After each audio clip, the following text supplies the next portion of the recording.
Autodesk Inventor 2021 continues to deliver improvements requested by you and the Inventor user community.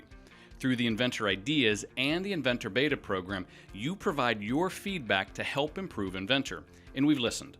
Here are some customer-driven improvements for the part environment in Inventor 2021.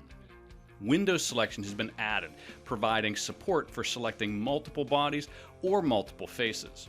Using a familiar left to right window to select all objects inside the window, or right to left to select all the objects that are inside or crossing the window's boundary. In the model browser, extended information now applies to work features. The unwrap command allows for flat patterning of components outside of the sheet metal environment.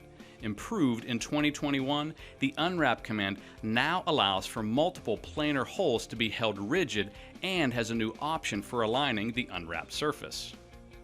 For sheet metal, a new option in the flange command allows flanges to be aligned using a reference face as an input.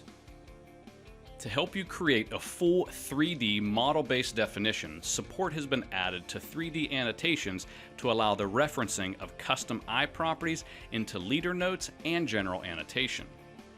To complete the round trip of product model information, support has been added for both import and export of files containing 3D annotations into the JT standard. Thank you for your continued feedback and encouragement as we work to make Inventor better for you. Check out these customer-driven improvements and more in Inventor 2021.